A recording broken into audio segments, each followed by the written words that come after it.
نحمده ونصلي على رسوله الكريم اما بعد فاعوذ بالله من الشيطان الرجيم بسم الله الرحمن الرحيم رب اشرح لي صدري ويسر لي امري واحلل عقدة من لساني يفقهوا قولي اللهم انفعنا بما علمتنا وعلمنا ما ينفعنا وزدنا علما. ہماری جو سیریز چل رہی ہے آج ہم اس کا پارٹ 3 کرتے ہیں. کل میرے جسم کو کوئی حرکت دے رہا تھا، لگتا ہے کہیں لے جا رہے ہیں اور لے جانے والے کوئی مرد ہیں. ساتھ ساتھ باتیں بھی کر رہے ہیں، کبھی ہنستے ہیں، کبھی سنجیدگی سے سیاست پہ گفتگو کرنے لگتے ہیں، کبھی اپنی انکم بڑھانے کے اوپر بحث کر رہے ہیں، کبھی کسی انویسٹمنٹ کے اوپر تبادلہ خیال ہو رہا ہے. ہائے یہ کیا جانے کہ اس دنیا کی یہ تمام چیزیں کتنی فانی ہیں اور ان کی کوئی بھی حقیقت نہیں ہے. یہ واقعی کھیل تماشا ہے، مگر اس کی سمجھ مجھے بھی تو اب آئی ہے. جب میں درس میں یہ سنا کرتی تھی تو کہاں میں توجہ دیتی تھی، مگر آج سمجھ آ رہی ہیں وہ سب باتیں جن کو ہم بس درس کے ٹاپک سمجھ کے سن لیا کرتے تھے. وہی تو سب سے بڑی حقیقت تھی. اور یہ جس کو میں نے کچھ سمجھا ہوا تھا، سب کچھ سمجھا ہوا تھا، وہ سب دھوکے کا سامان تھا، متاع الغرور تھا. اور میں زندگی میں دھوکا کھاتی رہی، اور آنکھ تو میری اب کھلی ہے. جب سب لوگ سمجھ رہے ہیں کہ میری آنکھیں بند ہو گئیں تو دراصل ابھی تو آنکھیں کھلی ہیں. کیسے میں ان لوگوں کو بتاؤں کہ اس دھوکے میں نہ پڑ جانا، یہ کچھ نہیں ہے، یہ تو سب ایک دن بس حسرت ہی بن کے رہ جائے گا کہ ہائے کہاں گیا وقت اور کس طرح ہم نے اس کو گنوا دیا. کیا بتاؤں ان کو کہ کچھ کر لو ورنہ میری طرح صرف پچھتاوے ہی رہ جائیں گے. ایک ایک سانس کے کہ جب کچھ کر سکتی تھی اور نہیں کیا. کیسے سمجھاؤں ان کو کہ زندگی کی قدر کرو، اس میں بیکار غم نہ پالو کہ وہ غم بھی پیچھے رہ جائیں گے اور وہ خوشیاں بھی پیچھے رہ جائیں گی. وہ دنیا کی سیاستیں بھی چلتی رہیں گی اور کاروبار بھی رکیں گے نہیں، مگر تم نہیں ہوگے. دنیا کی خبریں بھی روز آئیں گی اور روز جائیں گی، اور بازاروں کی رونقیں بھی باقی رہیں گی، مگر نہیں ہوگے تو تم نہیں ہوگے. انسان کتنے دھوکے میں پڑے میں. کاش میں اٹھ سکتی تو چیخ چیخ کے ان کو سمجھاتی. کاش میں ان کو بتا سکتی کہ یہ اصلیت نہیں ہے، یہ اصلیت نہیں ہے.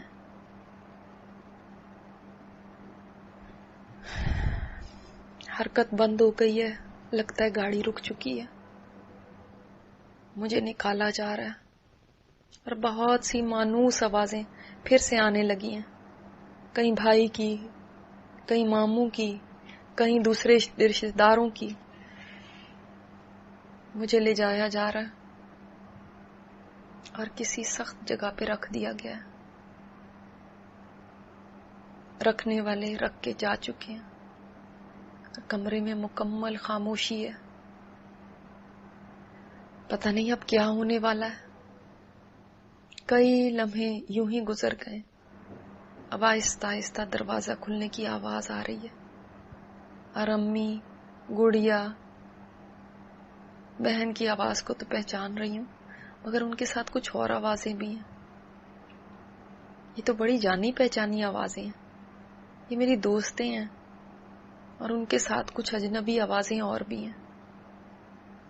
کوئی کینچی سے بڑے احتیاط سے میرے بیگ کو کاٹ رہا ہے، اور امی کی مسلسل سسکیوں کی آوازیں آ رہی ہیں. امی مت روئیں، مجھے تکلیف ہو رہی ہے آپ کے رونے سے.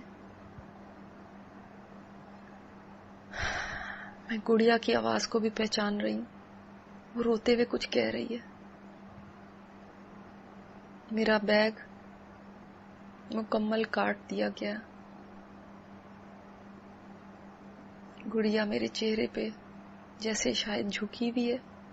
مجھے اس کے آنسو اپنے چہرے پہ گرتے ہوئے محسوس ہو رہے ہیں. وہ امی، میری امی کہتے ہوئے میرا ماتھا چوم رہی ہے. گڑیا بیٹا اب آپ نے بہادر بن کے رہنا ہے، بالکل رونا نہیں ہے، ابو کا بھائی کا خیال رکھنا ہے. میں پتہ نہیں کیا کیا کچھ کہہ رہی ہوں، مگر میری آج کوئی آواز نہیں ہے. یہ آوازیں میرے اندر سے ہی اٹھتی ہیں اور اندر ہی دم توڑ جاتی ہیں. اور میرے ارد گرد وہی نورانی چہروں والے اجنبی پھر کھڑے ہوئے ہیں. اب یہی میرے ساتھی ہیں جہاں بھی میں جاتی ہوں. ہاں، دنیا میں بھی تو یہ ساتھ ہوا کرتے تھے، مگر اس وقت ان کا احساس ہم نہیں کیا کرتے تھے. میرے اوپر پانی ڈالا جا رہا ہے اور یہ اجنبی خواتین کتنی اچھی ہیں، مجھے کتنے پیار سے غسل دے رہی ہیں اور ساتھ ساتھ دعائیں کرتی جا رہی ہیں. اور میرے پاس کھڑی ہوئی یہ نورانی مخلوق ان کی دعاؤں پہ آمین کہی جا رہی ہے. وہ اپنے لیے دعائیں کر رہی ہیں اور کبھی کبھار میرے لیے کر دیتی ہیں.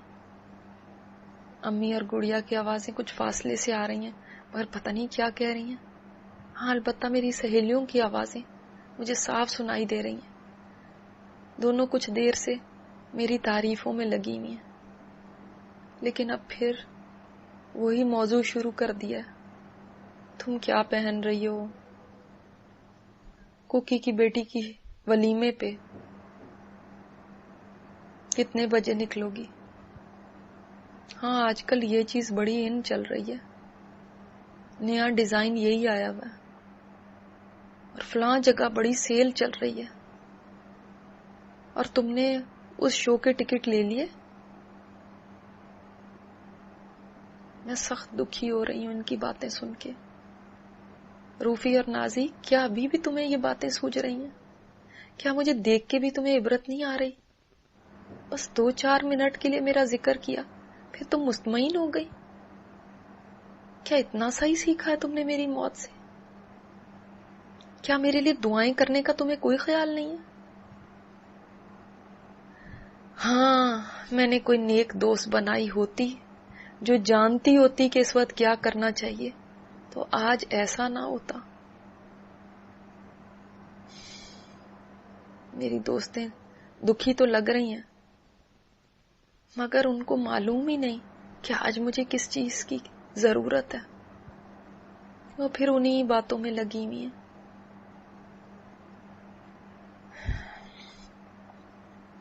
ان کو میری موت سے بھی عبرت حاصل نہیں ہوئی.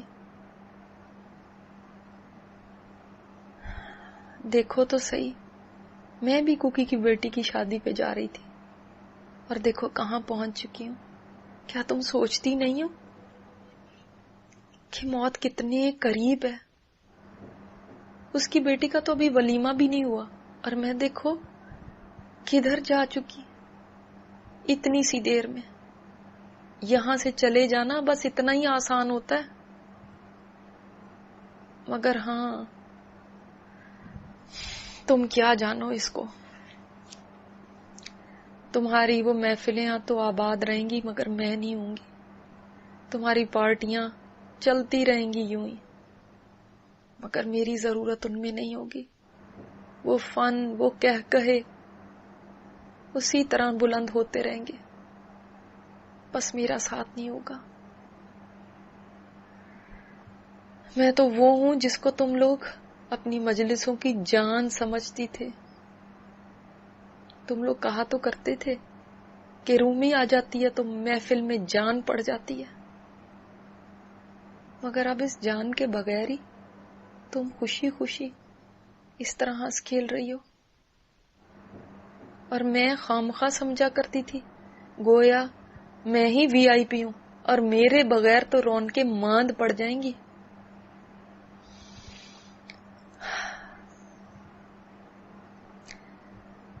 مجھے یوں لگتا تھا میرے بغیر تمہاری پارٹی سونی ہو جائیں گی. مگر لگتا ہے تم لوگ تو ایک دن بھی انتظار نہیں کر سکو گے. اب پتا چل رہا ہے کہ کوئی آئے یا جائے اس سے کسی کو فرق نہیں پڑتا. ہاں، جانے والے کو ضرور فرق پڑتا ہے.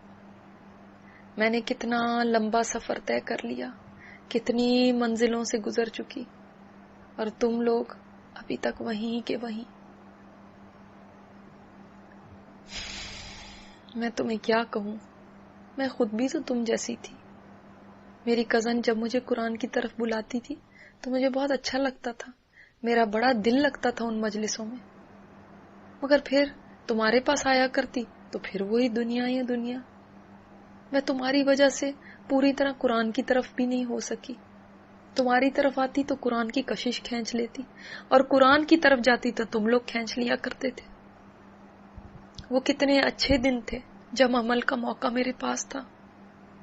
مگر میں نے تمہاری محفلوں میں کتنے گھنٹے، کتنے منٹ، کتنے دن غفلت میں گزار دیے. اس کی سمجھ تو مجھے آ جا رہی ہے، مگر اب سمجھنے کا کیا فائدہ. ایک دم مجھے ان خواتین نے آہستہ سے کروٹ دی ہے، پھر آہستہ آہستہ نرمی سے مجھے صابن لگا رہی ہیں. مجھے ہمیشہ سے اپنے سطر کا بڑا خیال ہوا کرتا تھا، مگر انہوں نے اتنے خیال سے میرا سطر ڈھانپا ہوا ہے کہ ذرا دیر کو بھی کھلنے نہیں دیا. یہ سوائے اللہ کے ذکر کے اور دعاؤں کے اور کچھ نہیں بول رہی. کاش میں ایسے ہی لوگوں کو دوست بناتی. کم از کم میرے بات پتا تو ہوتا ہے ان کو کرنا کیا ہے. اب وہ بڑی احتیاط سے میرے سر میں کنگھی کر رہی ہے. میرے بال کنگھی میں پھنس گئے تو ایک دوسرے سے کہنے لگی ذرا نرمی سے، پیار سے، اے عورتوں تم کتنی اچھی ہو، تمہارا یہ عمل کتنا پیارا ہے. تم ایک ایسی بندی کو جس کو تم جانتی بھی نہیں، جس سے تمہارا کوئی واسطہ نہیں، جو تمہیں کچھ نہیں دے سکتی، جو تمہاری کوئی شکایت نہیں کر سکتی، جو تمہیں کچھ کہہ نہیں سکتی، اس کو اتنے پیار سے غسل دے رہی ہو. تمہارا رب ضرور تمہیں اس کی جزا دے گا. مجھ سے تو تم اچھا کرو یا برا، سختی کرو یا نرمی کرو، مجھے الٹاؤ یا پلٹاؤ، میں تو کچھ بھی آج بول نہیں سکتی. میرا آخری غسل ہو رہا ہے، اور میں یہ بھی نہیں کہہ سکتی مجھے کیا پسند ہے اور کیا نہیں پسند. ایسا کرو اور ایسا نہ کرو، پانی ٹھنڈا رکھو یا گرم رکھو، کروٹ آہستہ دو یا سختی سے دو. دیکھو دیکھو کہیں میرا سطر نہ کھل جائے. میں کچھ نہیں بول سکتی. کاش میں اپنی زندگی میں ایسی ہو جاتی کہ کوئی مجھ سے اچھا کرتا یا برا، بھلائی کرتا یا برائی، میں سہ جاتی، میں کچھ نہ بولتی. آج بھی تو سہ رہی ہوں، آج بھی تو کچھ نہیں بول پا رہی. اسی طرح اس وقت بھی نہ بولتی، نہ لڑتی، نہ غیبت کرتی، نہ بدلے میں برا کرتی تو کتنی بھلائیاں سمیٹ لیتی، محسنین والا درجہ پا لیتی. مگر اس وقت میرے پاس آزادی تھی، میرے پاس زبان تھی، جو چاہتی تھی بولتی تھی، کوئی روک ٹوک نہیں تھی. اس وقت کہاں میں کسی کو خاطر میں لاتی تھی، کہاں کسی کو بات کرنے دیتی تھی، پورا پورا بدلہ لیتی تھی. کیا میں اس وقت ایسی نہیں ہو سکتی تھی جیسی آج ہوں؟ آج بھی تو صبر کر رہی ہوں، کیا اس وقت نہیں کر سکتی تھی؟ آج تم مجھ سے جو بھی سلوک کرو، میری کتنی بھی برائیاں کرو، میرے اوپر کتنا بھی ہنسو، میں سہتی ہی جاؤں گی، کیونکہ میں کچھ نہیں کہہ سکتی. مگر آج کا صبر بیکار ہے، آج کا صبر بیکار ہے. یہ صبر میرے اجر میں کوئی اضافہ نہیں کر سکتا.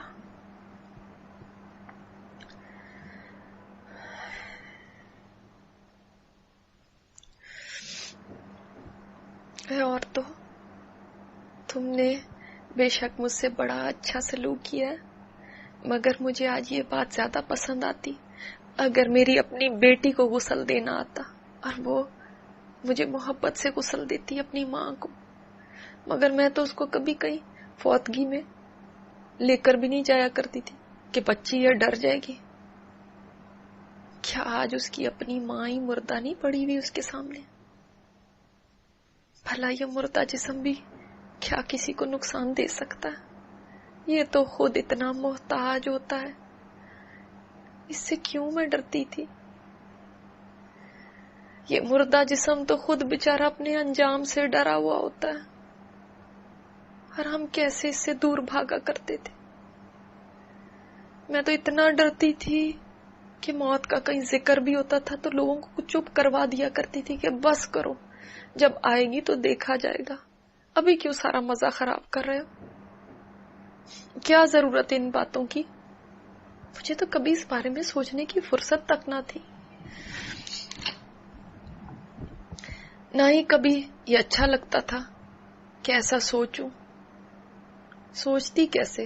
میں تو ابھی اتنی جوان تھی، اتنی چست تھی، اتنی انرجی تھی مجھ میں، اور کوئی بیماری تو دور کی بات، کبھی بخار تک نہیں ہوا تھا۔ اور میری سوچ یہ تھی کہ اگر جوانی ہے اور کوئی بڑی بیماری نہیں ہے تو ابھی کہاں جانے کا ٹائم ہے؟ حالانکہ روز حادثات کی خبریں سنتی تھی، مگر کبھی یہ نہیں سوچا تھا کہ میں ایک دن خود خبر بن جاؤں گی۔ کتنا مان تھا اپنی طاقت پر، اپنی جوانی پر، مگر جب خدا کا حکم آ گیا تو سب جوانیاں دھری کی دھری رہ گئیں، سب طاقتیں گم ہو گئیں۔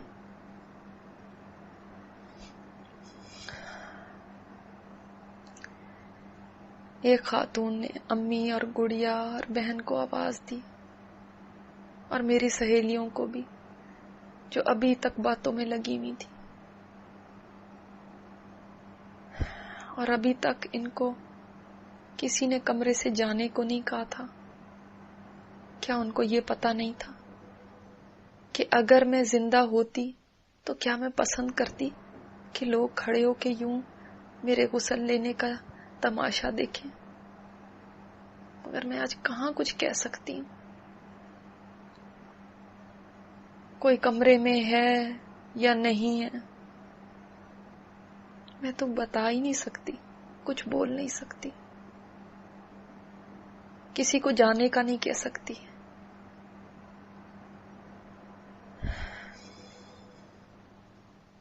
امی، بہن، گڑیا، سہیلیاں سب جلدی جلدی چلتی ہوئی میرے ارد گرد جمع ہو رہی ہیں، اور سب مل کے مجھے سفید چادروں میں لپیٹنے لگی ہیں۔ مجھے کروٹ دینے کے لیے اب اتنے سارے لوگوں کی ضرورت ہے، کہاں میں خود ایسی جوان ہوتی تھی کہ بھاگ بھاگ کے دوسرے کے بھی کام منٹوں میں کر دیا کرتی تھی، اور کہاں یہ کہ آج اس قدر بے بس ہو چکی ہوں۔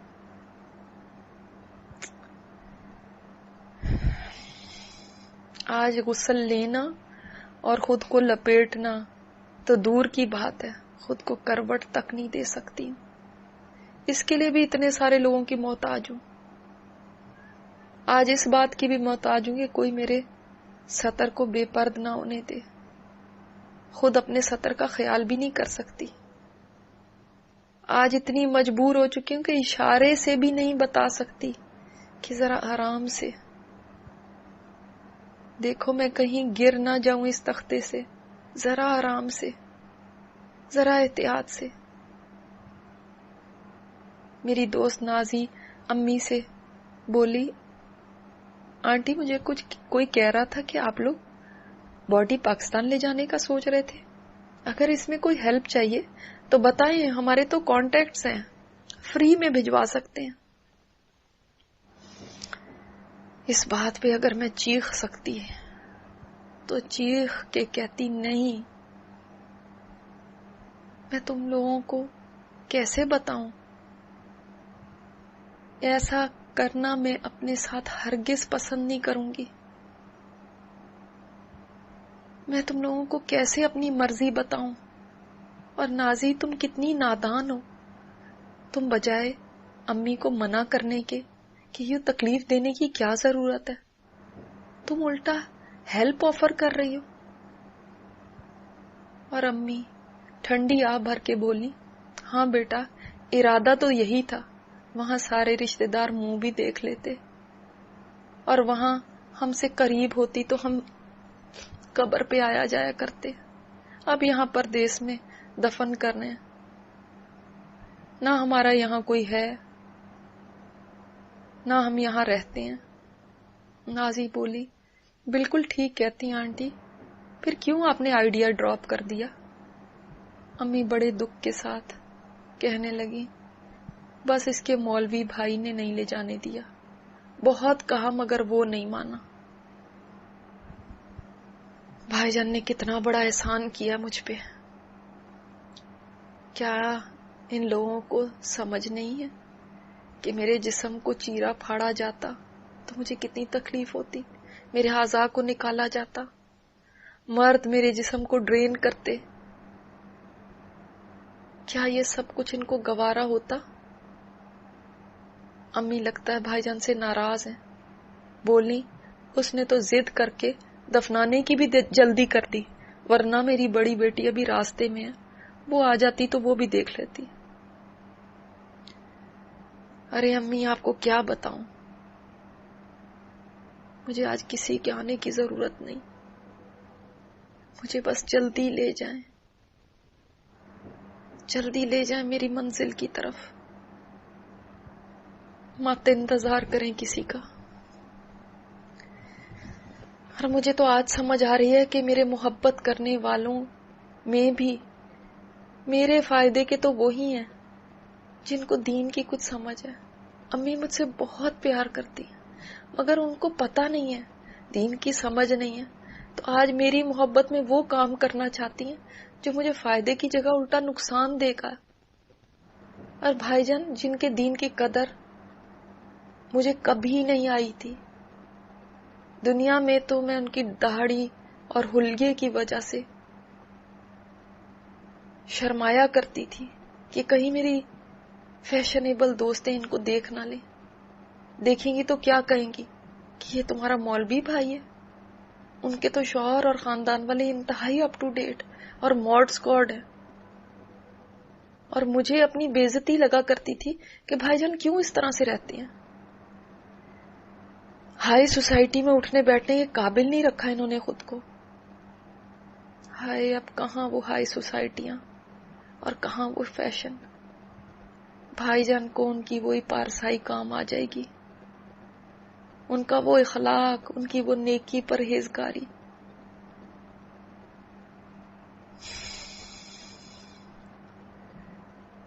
سب لوگ مل کے بڑی محنت سے مجھے چادروں میں لپیٹے جا رہے تھے.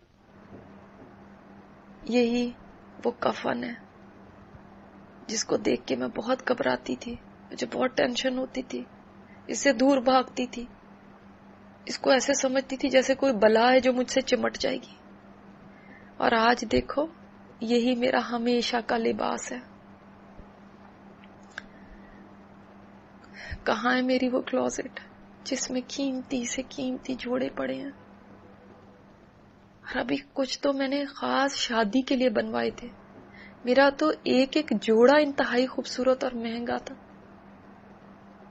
اور کئی جوڑوں کو تو پہننے کی نوبت بھی نہ آئی. آج جو لباس پہن رہی ہوں یہ لٹھے کی چادریں ہیں. کیا کوئی میرے قیمتی جوڑوں میں سے ایک جوڑا بھی مجھے پہنا نہیں سکتا؟ کیا میں ایک بھی ساتھ نہیں لے جا سکتی؟ لے جا کر کروں گی بھی کیا؟ جہاں میں جا رہی ہوں وہاں تو کسی جوڑے کی بھی ضرورت نہیں ہے.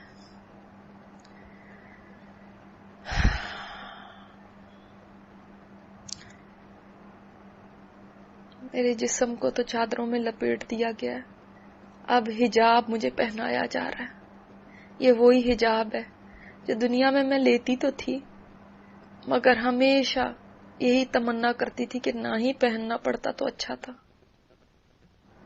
اور کبھی کبھی سوچ بھی لیتی تھی کہ اب اتار دوں گی، مگر پھر کہیں کسی درس میں چلی جاتی تو تھوڑا سا ڈر جاتی، پھر ارادہ چھوڑ دیتی۔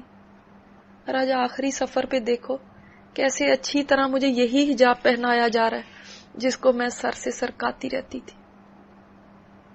ایک خاتون نے امی اور گڑیا سے کہا، آنٹی آپ لوگ آخری بار دیکھ لیں۔ پھر ہم چہرہ بند کرنے لگے۔ امی نے میرا ماتھا چوما، پھر گڑیا آگے آئی اور مجھے چومتی جا رہی ہے اور بس روئے جا رہی ہے، اور وہ خواتین کہہ رہی ہیں دیر ہو رہی ہے اب بس کریں۔ مجھے محسوس ہو رہا ہے میرے چہرے پر چادروں کی ایک کے بعد ایک تہہ ڈالی جا رہی ہے، اور مجھے ہمیشہ کے لیے ان چادروں میں بند کیا جا رہا ہے آگے لے جانے کے لیے۔ پھر ہم اگلی دفعہ دیکھیں گے کہ آگے کیا ہوا۔ اللہ تعالیٰ اس وقت کو ہمارے لیے آسان کر دینا۔ یہ بڑا بے بسی کا وقت ہے، بہت بے بسی کا۔ اللہ تعالیٰ سے دعا کرتے ہیں، سبحان اللہ و بحمدہ، سبحان اللہ العظیم، سبحان اللہ و بحمدہ، سبحان اللہ۔